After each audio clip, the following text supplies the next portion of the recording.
আসসালামু আলাইকুম বন্ধুরা, কেমন আছেন আপনারা? আশা করি সবাই ভালো আছেন। আলহামদুলিল্লাহ আমিও ভালো আছি। আবারও একটি নতুন ভিডিও নিয়ে আপনাদের সঙ্গে চলে এসেছি মিজানুর রহমান আজারি ওয়াচ। আপনারা যারা যারা মিজানুর রহমান আজারি ওয়াচ শুনতে ভালোবাসেন তারা ফুল ভিডিওটি দেখতে থাকেন, আশা করি ভালো লাগবে।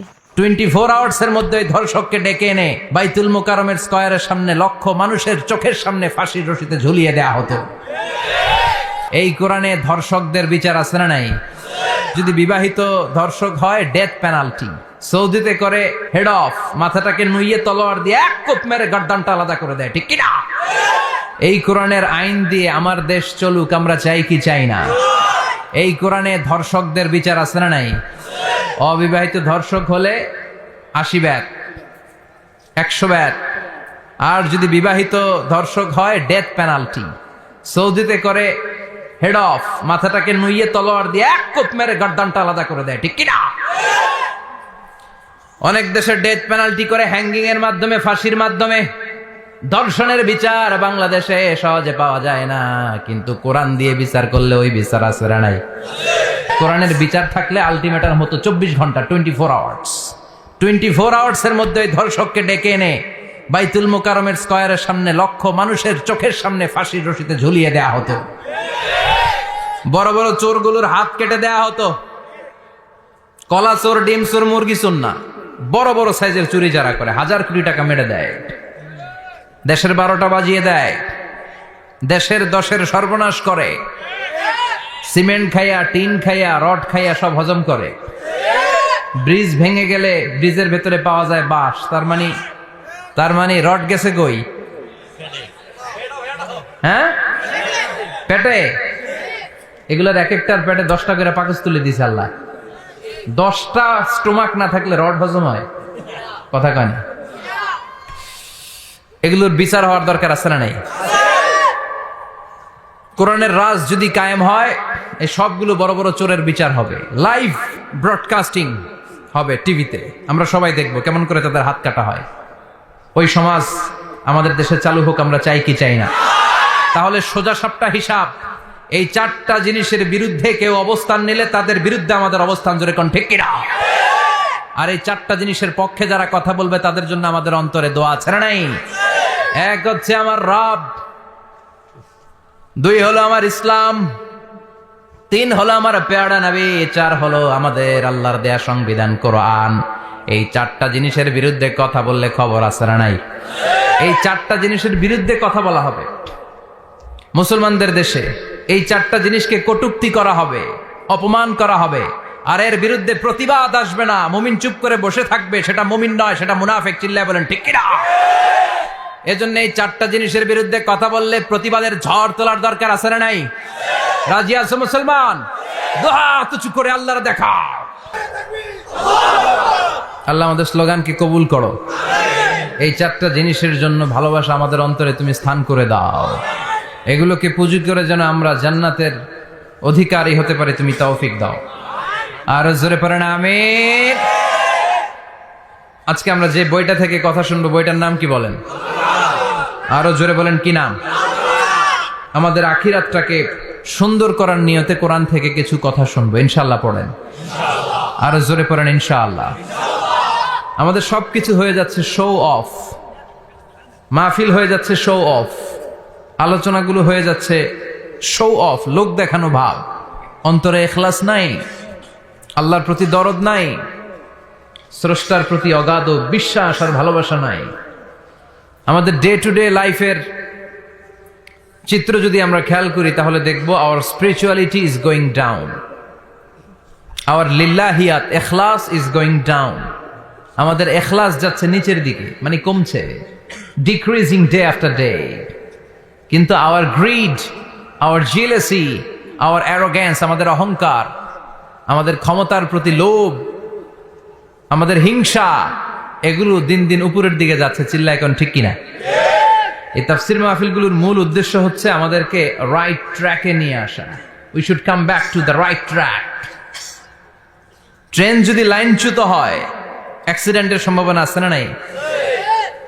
লাইনচ্যুত হয়ে গেলে রেল কর্তৃপক্ষ এটাকে এসে আবার লাইনে তুলে দেয়, ঠিক কিনা? আমরা শয়তানের ওয়াসওয়াসাতে প্রায় লাইনচ্যুত হয়ে যায়। এই তাফসির মাহফিলগুলোর উদ্দেশ্য হচ্ছে আমাদেরকে আবার লাইনে তুলে দেয়া। আলহামদুলিল্লাহ কোন। এই জন্য সময় নষ্ট করে যে সময় ব্যয় করে যে আমরা এসেছি, আসলে আমরা শুরুতেই নিয়তটাকে খালেস করে নেই যে আজকে আমরা যা শুনবো আমলের নিয়তে শুনবো।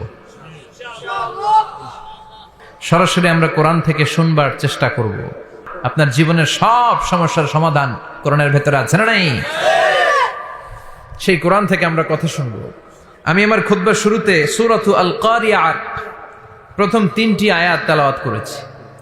এই সূরার ভেতরে আল্লাহ তাআলা কিয়ামতের নকশা এঁকে দিয়েছেন, কিয়ামতের প্রামাণ্য বর্ণনা দিয়েছেন। কিয়ামত যে একদিন হবে, এই পৃথিবী যে ধ্বংস হয়ে যাবে, এটার ব্যাপারে সবার অগাধ বিশ্বাস আছে তো? না সন্দেহ লাগে? সন্দেহ আছে কারো? এই পৃথিবী একদিন থাকবে না, ভেঙে চুরমার হয়ে যাবে, খান খান হয়ে যাবে, সব মেসাকার হয়ে যাবে। আমি থাকবো না, আপনি থাকবেন না, আমরা কেউই থাকবো না, থাকবে একজন, তিনি কে? আল্লাহ। এটার নাম কিয়ামত, যেটার ব্যাপারে বিশ্বাস না থাকলে ইমানের ঘাটতি চলে আসবে, ঠিক কিনা? কিয়ামতের দৃশ্যটা কিরকম হবে, এর নকশা খুব সংক্ষিপ্ত পরিসরে মাত্র 11টা আয়াতে আল্লাহ তুলে ধরেছেন। আপনি মনোযোগ দিয়ে কানগুলো খরগোশের মতো খাড়া করে যদি কথাগুলো শুনেন, আপনার মনে হবে আপনি এখানে বসে কিয়ামত চোখে লাইভ দেখতেছেন। লাইভ আল্লাহ এমন ভাবে বলেছে, সুবহানাল্লাহ পড়েন। তা আসুন আমরা সরাসরি কিয়ামতকে দেখে আসি। আসলে কিয়ামতটা কেমন বর্ণনা করছেন কে? আল্লাহ। সূরার নাম হচ্ছে সূরাতুল কারিয়া। কি নাম? আওয়াজ করে উত্তর দিতে হবে। সূরার নাম আল কারিয়া।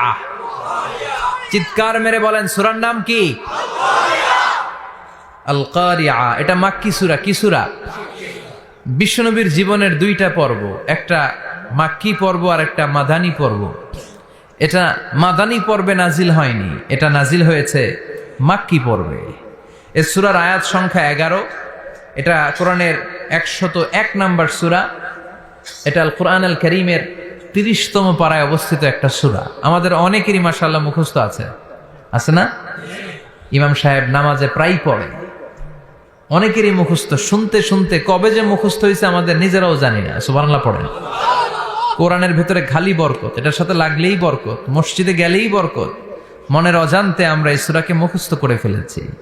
কিন্তু এই সূরার ভেতরে যে আল্লাহ কোরআনের কিয়ামতের এত চমৎকার নকশা এঁকেছেন, এত প্রামাণ্য বর্ণনা দিয়েছেন, এটা আমরা অনেকে জানিই না।